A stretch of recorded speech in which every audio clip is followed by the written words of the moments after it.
इन सबसे पहले एक अनाउंसमेंट मैं आपको कर दूं। 1 फरवरी को एतवार वाले दिन मैनचेस्टर में हम एक प्रोग्राम करने जा रहे हैं ह्यूमन राइट्स के हवाले से। हम बहुत सारे लोग हैं, पहले भी हम जाते रहते हैं। इसमें कुछ और जर्नलिस्ट हैं, साबिर भाई इसमें आ रहे हैं, मैं भी इसमें हाजिर हो जाऊंगा। और हमारे कुछ यहाँ पे सहाफ़ी दोस्त हैं, समाजी तौर पे जो लोग काम करते हैं, हम सब लोग मिलकर ओवरसीज़ पाकिस्तानियों के साथ ह्यूमन राइट्स के लिए पाकिस्तान के अंदर जो जुल्म, बर्बरियत और जो जबर का बाजार गर्म है, इन सारी चीज़ों पर हम बात करेंगे।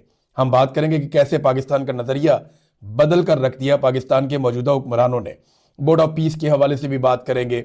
जो खवातीन को गिरफ्तार किया गया, उनके साथ जुल्म किया गया, और ख़ास तौर पे ये फरवरी का महीना है, आज से 2 साल पहले पाकिस्तान का मैंडेट चोरी किया गया था, डाका डाला गया था और वहाँ से बड़े पैमाने पर पाकिस्तान में खराबियाँ शुरू हुई थी। तो हम सारे तो आवाज़ उठाते रहते हैं, बार बार उठाते हैं। आप भी हमारे साथ शामिल हो जाइए। तो मैनचेस्टर में जो लोग मौजूद हैं, जो आसपास मौजूद हैं, उन सब से गुजारिश है, क्योंकि बहुत सारे लोग कह रहे थे कि यहाँ पे इस शहर में हम लोगों ने कोई प्रोग्राम ह्यूमन राइट्स के हवाले से नहीं किया, तो अब हमारे इकट्ठे हो रहे हैं। ये पोस्टर आप इसका देख लीजिए। ये माए नवाब में हम प्रोग्राम करेंगे। एतवार का दिन है, शाम को हम 5-6 बजे इकट्ठे हो जाएंगे वहाँ पे उस हॉल में, और 1 बजे हमारा प्रोग्राम आगाज़ होगा। तो ये पैगाम मैंने सबसे पहले आपको देना था। जो लोग वहाँ इंतजामात कर रहे हैं, उन्होंने मुझे कहा कि सबसे पहले तो आप ये पैगाम दीजिएगा, फिर आप अपना वीलॉग कीजिएगा। तो ये पैगाम मैंने आपके सामने रख दिया। अब नाजरीन, एक स्टेटमेंट है जो राणा सनाउल्लाह साहब ने दिया, और ये बहुत अजीब स्टेटमेंट है। यानी बार बार ये बात की जा रही थी गुज़िश्ता चंद दिनों से, जब से पाकिस्तान ने बोर्ड ऑफ पीस में शमूलियत इख्तियार की डोनाल्ड ट्रंप के कहने पर। इसराइल के साथ पाकिस्तान ने एक अपना पहली मरतबा एक वर्किंग रिलेशनशिप बनाया। तो जब से ये बात पाकिस्तान ने की और ये हरकत पाकिस्तान के वज़ीर आज़म ने फरमाई, तब से लेकर अब तक ये सवाल बार बार पूछा जा रहा था, काबीना में डिस्कस कर लेते, पार्लियामेंट में डिस्कस कर लेते, आपने बेवकूफ़ कर दिया इसे। ये सवाल बार बार पूछा जा रहा था, लेकिन फिर इसका जवाब राणा सनाउल्लाह साहब ने दिया। राणा सनाउल्लाह साहब ने कहा कि बाकायदा काबीना की एक मीटिंग हुई थी आज से चंद दिन पहले, उसके अंदर इस मामले पे मुशावरत हुई थी, और काबीना ने इत्तफाक राय से यह फैसला किया कि बोर्ड ऑफ पीस को हमें ज्वाइन करना चाहिए।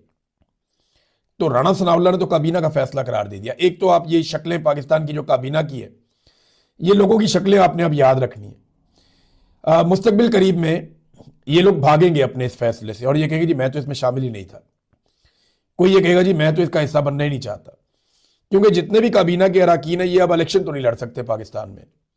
जो काम शहबाज शरीफ ने कर दिया है, शहबाज शरीफ और उसका खानदान तो पहले ही इलेक्शन लड़ने के काबिल नहीं है। अब ये जो लोग काबीना के अंदर मौजूद हैं, ये भी आइंदा इलेक्शन लड़ने के काबिल नहीं रहेंगे, क्योंकि पाकिस्तानियों का इसके बारे में रद्देमल बड़ा खौफनाक है। ये राणा सनाउल्लाह ने स्टेटमेंट दिया क्यों, मैं इसके बारे में सोच रहा था। लेकिन पहले आपको एक खबर देता हूं। ये दावा किया सनाउल्लाह खान साहब ने, बड़े अच्छे सीनियर जर्नलिस्ट हैं, ये कवरेज करते हैं वहां इस्लामाबाद में, तो इन्होंने उसी वक्त राणा साहब का झूठ पकड़ लिया। इन्होंने कहा जी कि वजीर आजम की जेर सदारत जो आखिरी इजलास हुआ था काबीना का, वो 14 जनवरी को हुआ था, और ये वजीर आजम ने 2-3 दिन पहले ये कारनामा किया है। तो 14 जनवरी को जो इजलास हुआ काबीना का, अब वो ये काबीना का इजलास है ना जिसके अंदर ये फैसला हुआ होगा, तो उस इजलास के एजेंडे पर बोर्ड ऑफ पीस था ही नहीं।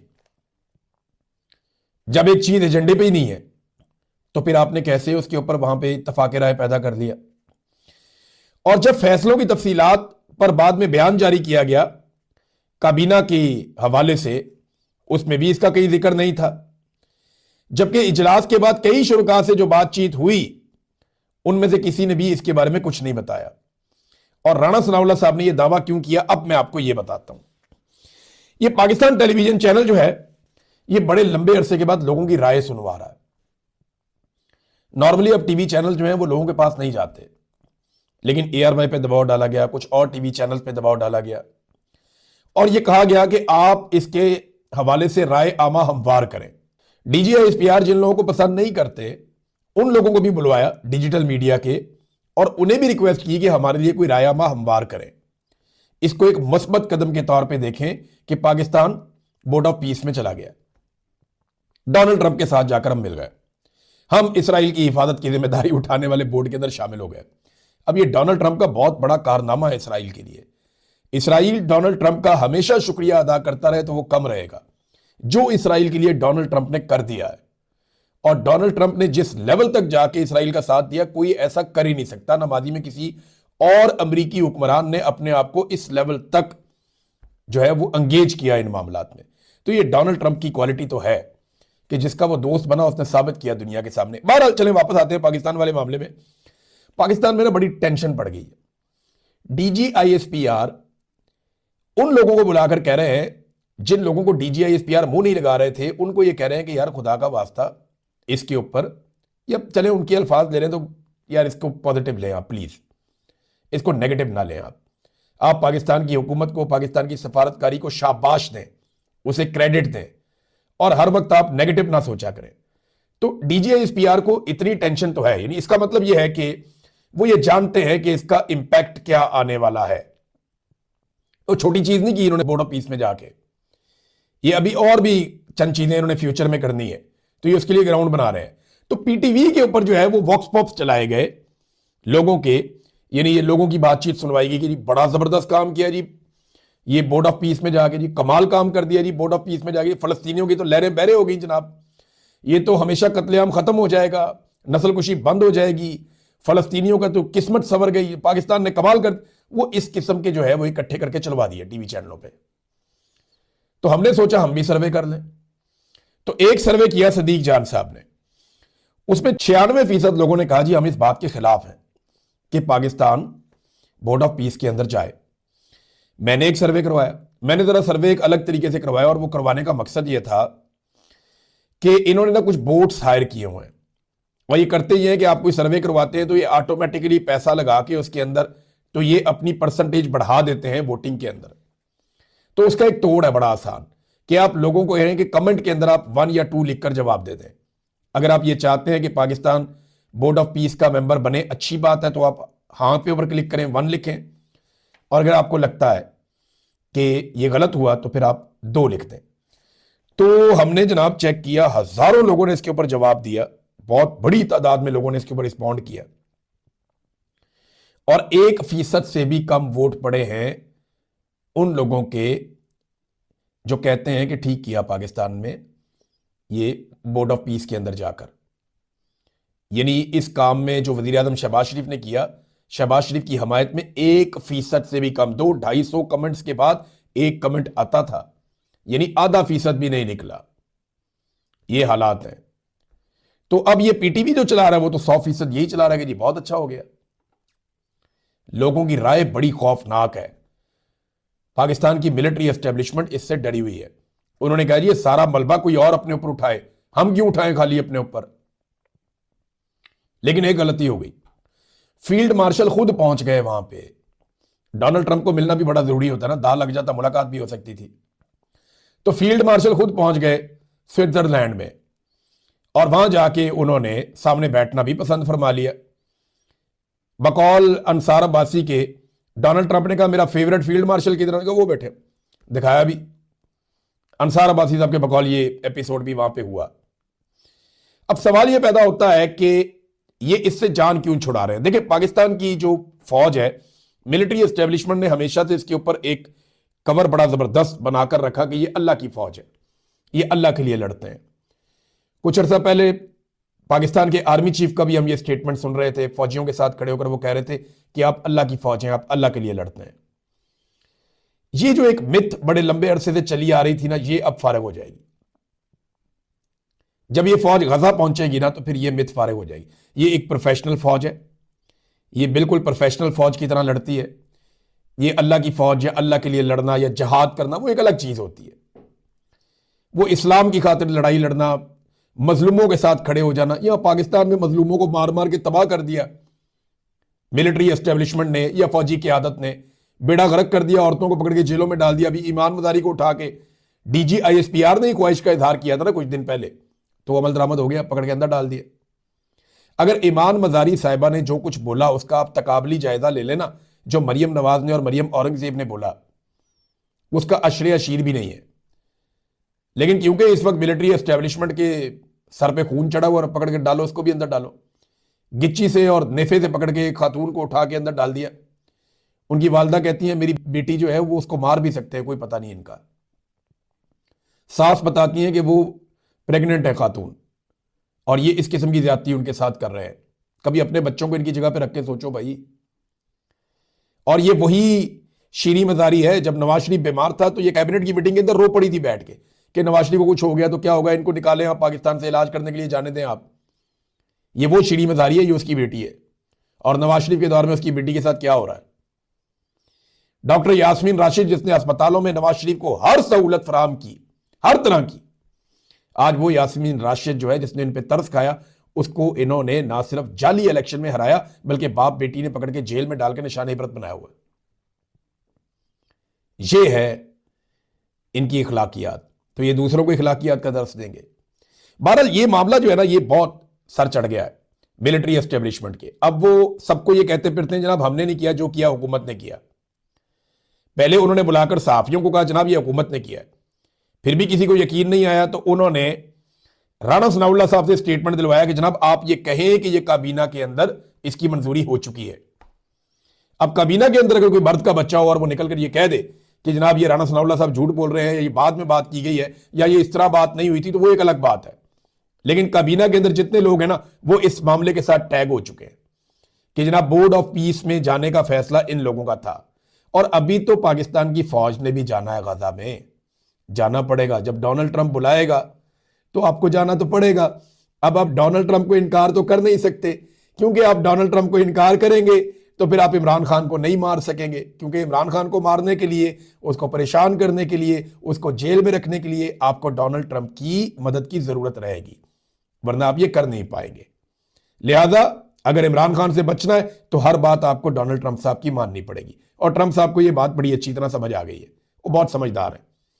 उन्होंने इसराइल को हर हाल में महफूज मुल्क बनाना है, हमास को उन्होंने एलिमिनेट करना है, हमास का उन्होंने सफाया करना है, और हिजबुल्ला को उन्होंने जड़ से उखाड़ कर फेंकना है। और ये सारा कुछ करने के लिए उन्हें एक फौज की जरूरत है, और वो कह चुके हैं कि वो फौज मशरिक वस्ता के बाहर से आएगी, और हम उसके लिए पहले ही अर्जी जमा करवा चुके हैं। तो डोनाल्ड ट्रंप ने जब बुलाना है तो आपने उड्डी उड्डी जाना है। ये नहीं हो सकता कि आप उन्हें इनकार कर दें। लेकिन वो जो एक तासुर होता था ना फौज के बारे में कि अल्लाह की फौज है, प्रोफेशनल फौज है, प्रोफेशनल ड्यूटी करती है, अपनी तनख्वाह लेते हैं, अपना काम करते हैं, औरत नहीं देखते, आदमी नहीं देखते, बच्चा नहीं देखते। इस वक्त तो यही सूरत हाल लगी हुई है, और ये मिथ बिल्कुल ही टूट जाएगी अगर पाकिस्तान की फौज गजा पहुंच गई और जाके वहां पे निहत्ता करने की कोशिश की गई हमास को, या कहीं फलस्तीन के सामने आकर खड़े हो गए, या कहीं इसराइल के मुताबिक इन्होंने काम शुरू कर दिया, तो ये मिथ ही टूट जाएगी बिल्कुल। अब ये मिथ नहीं टूटनी चाहिए, मैं आपको सीरियसली बता रहा हूं, ये बड़ी कीमती चीज है। ये फौज तो पाकिस्तानियों की है, फौज आसिफ मुनीर साहब की थोड़ी है, घर से थोड़ी लेकर आए हुए हैं। ये तो पाकिस्तानियों की फौज है, इसमें हमारे बच्चे काम करते हैं, हमारे फैमिली मेंबर्स हैं, हमारे रिश्तेदार दोस्त अहबाब उनके फैमिली मेंबर्स हैं। तो ये तो बड़ा जबरदस्त इदारा था। पाकिस्तान के लोगों ने इसको अपने खून पसीने की कमाई से दिन रात एक करके इस इदारे को पाला पोसा, इतना ताकतवर किया। इसलिए तो नहीं किया कि इस इदारे से पाकिस्तानी नफरत करना शुरू कर दें। ये चंद लोगों की घटिया और गलीज हरकतों की वजह से, उनकी अपनी कुर्सी से मोहब्बत की वजह से, उनके अपने इक्तदार और अपनी इंजॉयमेंट के लिए पूरे इदारे को पकड़ के मुतनादे बना के बेड़ागर्क कर दिया। अब इस इदारे की जो है ना वो पहचान इस तरह की है, ये ट्रेनिंग इस तरह की है कि जो एक बंदा ऊपर से कह देता ना, सारे वो काम करने में लग जाते हैं, नहीं देखते सही क्या है गलत क्या है। मुझे कोई आसिफ मुनीर खुद तो नहीं फैंटी लगाने के लिए आता था, वहीं पे जो फौजी थे वो मारते कुटते थे, हाँ परेशान भी होते थे, मेरे कान में कहते थे हमें अच्छा नहीं लग रहा, लेकिन मारते थे भाई, सच्ची बात है, मारते थे, ज्यादती करते थे, जुल्म करते थे, रोते भी थे, लेकिन करते थे, बार बार करते थे। मुझे कहते थे बस कर दें आप यार, खत्म करें आप बात। तो ये इनका तरीकाकार है, ये फौज ऐसे ही चलती है। अगर इसकी इज्जत बचानी है तो ये फैसले गलत हैं, इनसे तो नहीं बचती। अब वो उसको मैनेज करने की कोशिश करें, सियासतदानों पे डाल दो, सियासतदान भी बेचारे कहां बोझ उठाएंगे, उन्होंने भी पब्लिक के अंदर आना है। ये कल को डलना एस्टेब्लिशमेंट पे ही है, जो मर्जी आप कर लें। नाज़रीन, कुछ तस्वीर जो है ना वो हमेशा पीछा करती रहती हैं। मिसाल के तौर पे पाकिस्तान की फौज ने ढाका में सरेंडर किया, वो एक फोटो है ऐसे दिखाने वाला, वो बहुत तकलीफ देता है हमेशा, ये तस्वीर पीछा करती है। इसी तरह अभिनंदन की तस्वीर जो है वो इंडिया को तकलीफ देती रहेगी। बहुत सारी तस्वीर होती हैं कौमों की तारीख के अंदर, वो बहुत तकलीफ देती हैं, वो बड़े लंबे अरसे तक रहती हैं, वो उन्हें आप भुला नहीं सकते। तारीख का हिस्सा बन जाती हैं। ऐसे ही दो तस्वीर जो है वो मौजूदा दौर की भी हैं।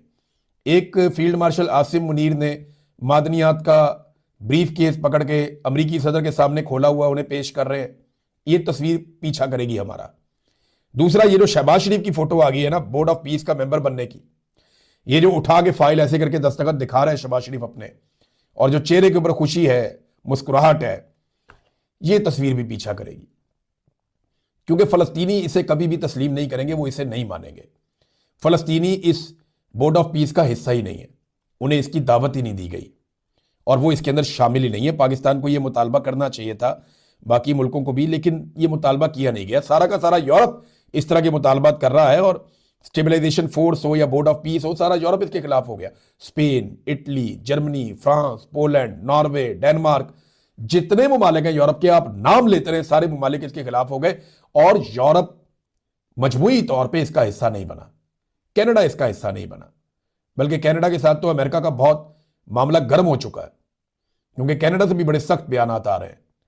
तो ये जो यूरोप है उसने फैसला बड़ा अजीब किया, और यहां पाकिस्तान ने जो है वो सबसे पहले जाके शिरकत कर ली, और हमेशा इन्होंने कहा जी हम तो पहले दिन से आपके साथ हैं। तो इमरान खान के खौफ ने बड़ा काम खराब किया इन बेचारों का।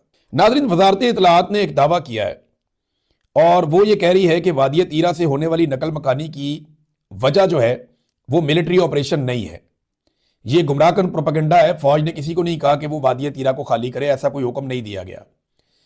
अब देखें, अगर फौज ने हुक्म नहीं दिया या वहां कोई ऑपरेशन नहीं हो रहा, तो क्या वादिय तीरा के लोग अपने बच्चों को, अपनी बीवियों को, खवातीन को, अपने जानवरों को, अपने साजो सामान को उठा के इस बर्फबारी में, इस तकलीफ दे मौसम के अंदर क्या पिकनिक मनाने के लिए आ गए वादी तीरा से बाहर?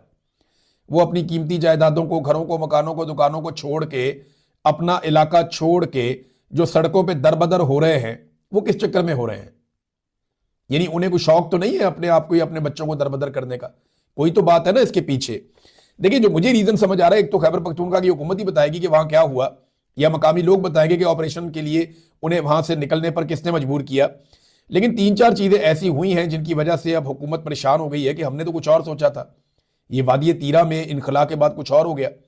नंबर 1, पाकिस्तान तरीके इंसाफ के खिलाफ कोई बयानिया नहीं बन पाया। उल्टा ये हुआ कि तरीके इंसाफ के लोग गए और लोग उनके साथ मिल गए, और मुतासरीन और पाकिस्तान तरीके इंसाफ के अंदर एक रिलेशन डेवलप हो गया। तो पीटीआई तो इससे गैर मकबूल नहीं हुई। दूसरा, जो मनाजिर बाहर आ रहे हैं ना, वो अलमनाक